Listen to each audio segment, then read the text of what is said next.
Welcome. We're about to embark on a cosmic trip through the Milky Way galaxy, and we're going to explore the deep, mysterious connections that we share with the stars and the heavenly bodies in our universe. You see, this trip is about uncovering the truth. I'm giving you your ticket here. Here's your ticket to join me on my mothership. It's going to be one hell of a ride. I hope you're ready. Let's go.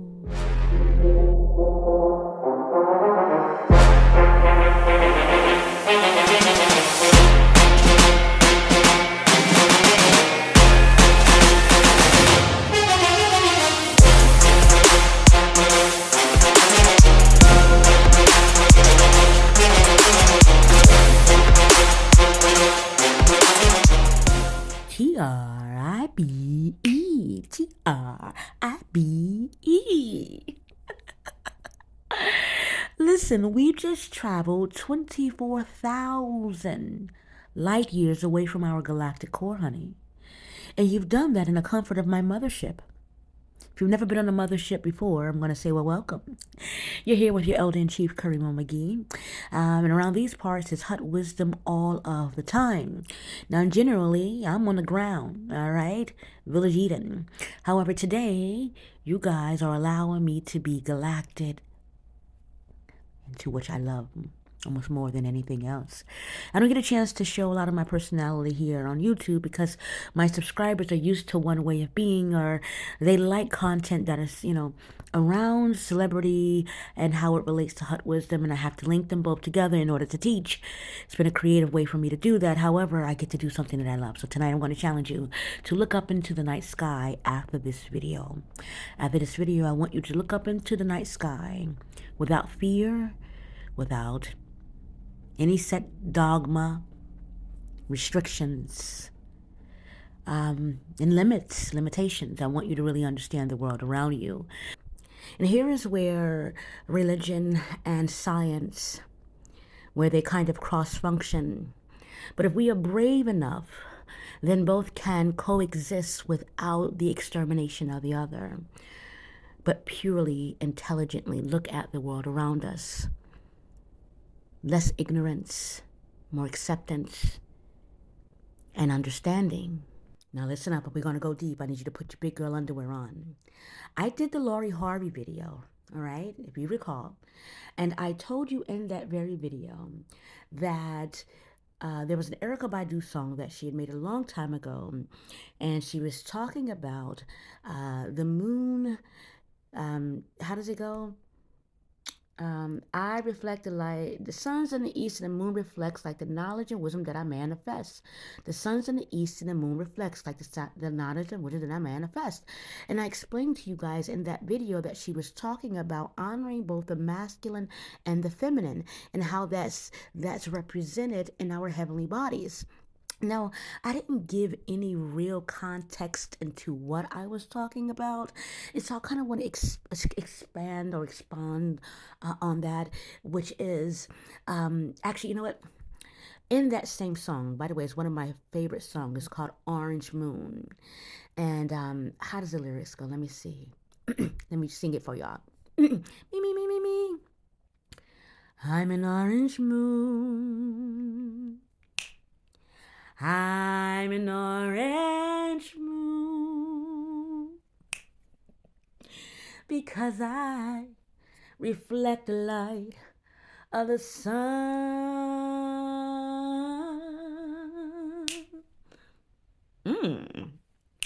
I praise the day he turned my way and he smiled at me. Listen, y'all know I can't sing, but I would take every darn chance I can to blow. You hear me? I am not afraid to sing, even though I can't. But in that song, she's honoring the masculine and feminine, and she really understands the importance of the masculine in her life and how important she is to his. And she goes through this whole, I'm an orange moon. I'm an orange moon. She's talking about all of her emotions and all of her feelings and actually being sad that it didn't work. But I want to go deep, so here we go. Y'all better not be laughing at my singing either, all right? Okay, listen. be free enough to blow also. But I want to go deep for a moment. I just had to take a break really quickly because I was cracking up laughing. I'm an orange moon. um, I want to share something with you that I didn't get a chance to kind of share in that video, which was the when we look up into our heavenly bodies, right? When I say heavenly bodies, I mean we're looking out into the atmosphere. Um, Further out, we get to witness what appears to be the rising and setting of the sun. Okay, like I said, what appears to be the rising and setting of the sun. The sun's not actually rising and setting. You learned that in sixth grade, right? But and then you kind of you see the moon and you wonder, well, why is the moon shining at night and why is the sun shining in the morning? Well, in our ancient Kemetic traditions, we were taught that there's 12 hours of day and there's 12 hours of night. 12 hours of day belongs to the masculine, the man, which is the sun. 12 hours of night belongs to the feminine, which is the woman, which is the moon. And why do we say the 12 hours of night belongs to the moon? That's because we're talking about scientifically here. Now, we're not in our feelings. Scientifically, our ancient ancestors knew that the moon did not create its own light. The moon is not illuminating or emitting light on its own. The moon is actually just reflecting the light of the sun. So when our ancients told us that we have 12 hours of masculinity of the sun and 12 hours of night being the moon, 12 plus 12 is 24. 24 gives us a full day with both the masculine and the feminine. None infringing on the other's times, but both existing. Not equally in the sense that we know equal to be today, but they both existing in their own spaces and times. Damn, I miss teaching. Anyway, going back to the sun's in the east and the moon reflects. Well, if the sun is in the east, then where the heck is the moon? And what does it mean to reflect? Well, she's saying the moon is reflecting the light of the sun. So when in my writings you find that I tell women, when I say, that we are receivers, that's exactly what I'm talking about. I'm not just talking about, sexually, biologically. We receive the man, we receive the male, we receive them into our body. We receive him, yes, but also in the heavenly bodies, it's also reflected as above, so below.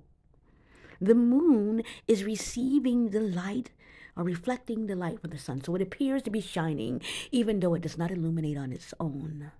Does that make sense? Well, if not, then be an orange moon.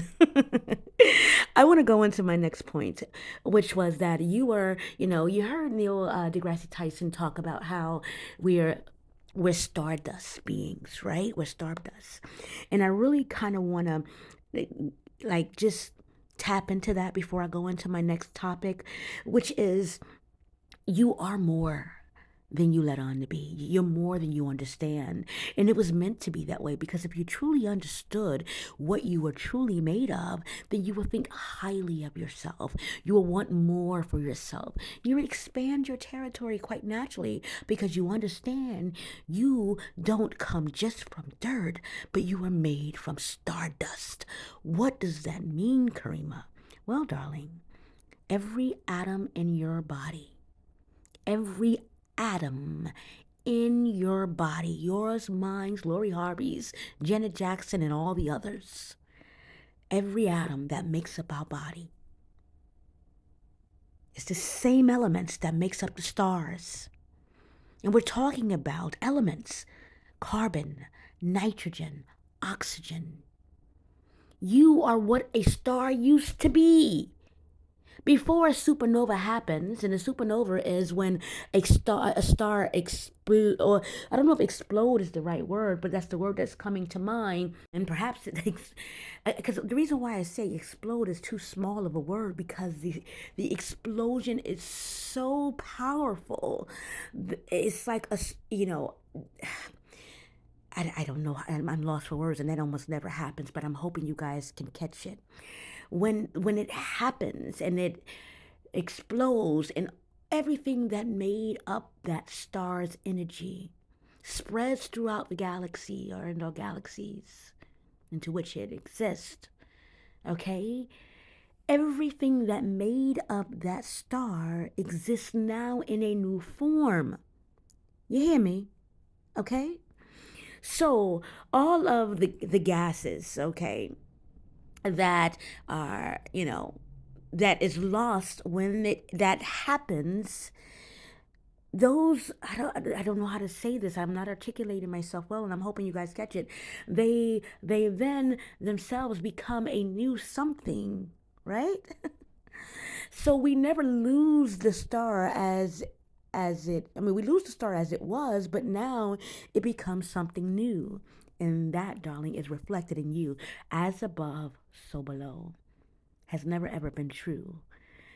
When you look at the heavenly bodies, and then you look at yourself and what you're actually made of, the elements that makes up your human body, you realize that it's the same exact elements that are in the heavens.